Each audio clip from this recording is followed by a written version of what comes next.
It's not for everyone. They will look at this film and go, what the fuck? At the end of the day macam apa benda lah Christopher Nolan buat ni, acak-acak genius.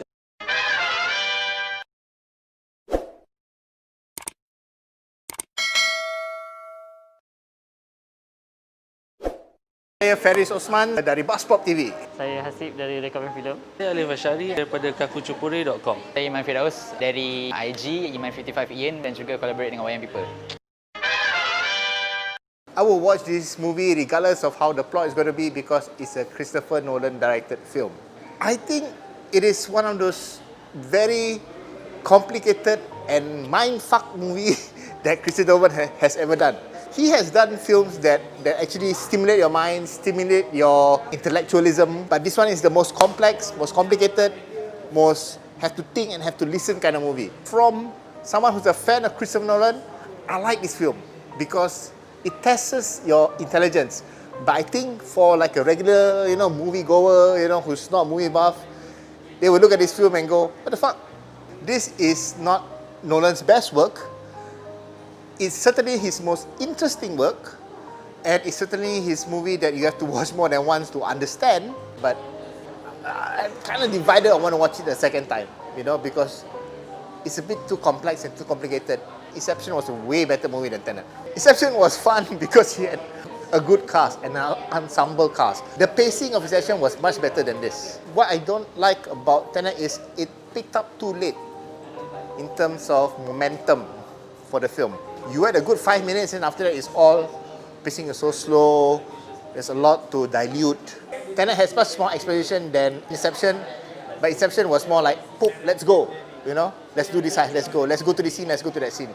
To me, it's Nolan punya most ambitious and grandest movie yet.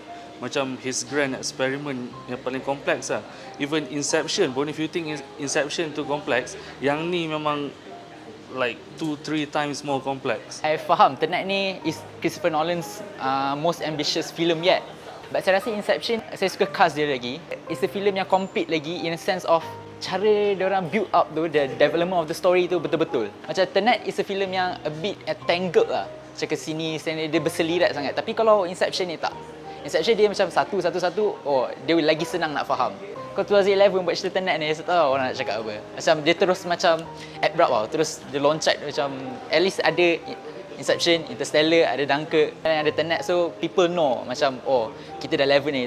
Daripada macam buat filem yang nanti at the end of the day macam, apa benda lah Christopher Nolan buat ni, acak-acak genius. Bagi saya, you have to tone down the pace a bit.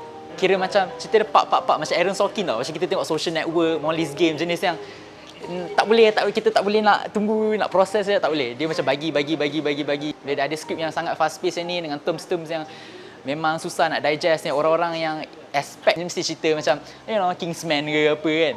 Dia tengok, lain. It's not for everyone. Tak tahu kenapa, tapi bila saya tengok filem ni, dia kadang cut dia macam terasa macam terpotong. Macam as if macam LPF cut filem ni. Benda tu tak habis lagi. Scene macam kita tak rasa yang editing dia tu dah habis lagi. Kita tengok dia dah cut dia macam tu. Macam kita rasa macam there's more to that sepatutnya. Itulah dia. Plot dia terlalu complicated. 2 jam lebih tu. Ada yang faham, ada yang tak faham lah. Layer dia terlalu macam mengelirukan penonton. Penonton mahan seperti aku dan korang kat luar sana, korang kena tengoklah filem ni. And tengok berkali-kali kalau korang tak faham. Music scoring dia terlalu bingit and rasa merimaskan. Macam ganggu lah untuk tonton. I think sound mixing dia macam, even with previous Nolan movies, especially Dunkirk lah, movie dia macam drowned by the music. Music dia too loud sometimes. Sometimes music dia kuat gila, escalating apa semua, tapi kita nak dengar apa yang karakter cakap pun macam tak clear. It's just two people talking. Kalau buat movie biasa, just soft music or there's no music at all. Ni macam music epic, orchestral music. What are they talking about? That's the problem this movie. Like Inception juga and Memento, you need to watch this movie memang more than once baru boleh betul-betul faham. I mean, tengok sekali pun okey, tapi memang like I said, this is his most ambitious, grandest yet. Non-linear and stuff, so yeah, memang kita tengok more than once. I love the title sebab title dia palindrome. So dia kena lah filem dia. Tenet, backward Tenet. Macam katak, backward katak. So benda tu macam kena lah filem dia lah. It's a mainstream film yang buatkan kita bukan habis makan popcorn, habis keluar wayang terus macam, okay dah. Dia buatkan kita berfikir for like 2-3 days pun memang korang akan still berfikir lagi dalam filem tu. That's what I like lah. Macam dia mencabar minda kita, and also dia mencabar especially rakyat Malaysia sekarang yang jenis yang tengah proses nak terima filem-filem yang berkualiti, baru nak rasa macam oh ni filem-filem yang bagus, ni filem yang tak bagus, baru nak distinguish. Dan rakyat Malaysia dalam proses tu benda paling saya suka filem ni. TENET is one of them yang semua orang patut tengok lah, especially bila sekarang movie kat wayang semua banyak yang tak best, mediocre je. Karakter yang paling okey dalam filem ni John David Washington lah. Tapi Robert Pattinson pun okey juga. Kenneth Branagh plays a supporting cast, and I think it's not a spoiler if I say he's the villain of the movie, and he gave a very good performance, because I've never seen Kenneth Branagh play such an asshole and such a dickhead in this movie. I really love his performance as the villain. John David Washington, as everybody know, is the son of Denzel Washington. He sounds like his father but looks exactly like his mother. One of his best performance, and I think he has a good future, and his many more good films will come his way, and I hope for the best for him. Robert Pattinson, as a supporting cast, he was there to really fill in the blanks, I think. He did well, you know, because supporting cast, there's this division between whether you want to support so much or support so little. One thing is, kita selalu nampak Robert Pattinson kalau filem-filem mainstream kan, kurang. Macam everyone will lead it back to Twilight. Tapi ramai orang tak tahu lagi yang dia berlakon cerita Good Times, dia berlakon cerita Bellamy, Cosmopolis. Lakonan dia semua power-power.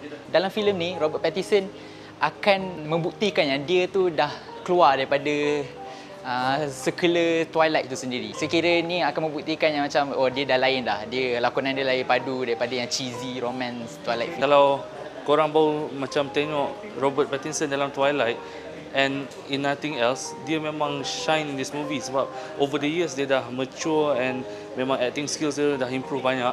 So you'll see the result of that dalam movie ni.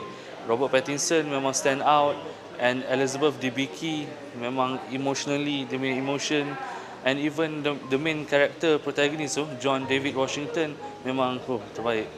And you'll see a lot of banyak cameos dalam movie ni juga, like if you see Michael Caine and stuff like that. Yeah, banyak Nolan punya macam Nolan punya old faces you'll see in this movie. Christopher Nolan is one of the few directors who I'm not sure whether he has converted to digital yet, but he is one of the few what I like to term old school filmmakers. You know, he likes to shoot it with actual sets, actual locations, actual props, less CGI. So again, he has attempted to do that. I mean, if you're a regular movie goer like me, or even you're not a movie buff but goes to movie regularly, you can tell the difference between what's visual effects and what's not visual effects. And you watch this movie, you said, wow, this is shot on real locations and real sets, you know. He just does it old school, and I love it. This movie compared to like maybe Inception you'll see macam banyak macam reality shifting, building bergerak terbalik apa semua, but this one tak ada. Everything is like practical effects, practical shots, like they film it betul-betul macam tu. Even I think the reverse scenes pun dia orang macam film macam betul-betul in reverse. Dalam movie ni banyak set pieces, macam one of them you'll see in the trailer yang aeroplane crash into the warehouse kan, but that's not all, banyak lagi. Memang action set pieces memang terbaik in this movie. Third act korang akan macam mind blown gila, especially bila korang dapat tahu yang VFX dia paling sikit. Macam mana saya ada buat benda ni? Macam mana? Macam he's a genius lah. He's a genius in technology, he's a genius in storytelling, in filmmaking macam tu. And what I love is that bila dah nampak VFX sikit kan, kadang kita yelah biasa lah, kita pun nak terfikir macam mana dia buat sambil nak faham storyline dia, which is good lah. Macam kita memang mencabar minda kita lah. Komposer untuk Tenet ni Ludwig Göransson. Score dalam Tenet ni macam comparable to Hans Zimmer juga. All those explosive set pieces tu memang music dia sesuai lah. Memang you can feel your seat gegar with the music. Epic lah, memang epic. If you don't see the credits, memang you'll ingat macam ni bukan Hans Zimmer, tapi bukan. I think memang maybe dia sengaja emulate Hans Zimmer. Maybe Nolan suruh dia, maybe tengok Hans Zimmer buat macam ni, and suruh dia buat macam tu kan. It makes the movie much more explosive and grand. My rating for Tenet is 4 out of 5. 4/5 lah. For now, 3.5/5. 3/5.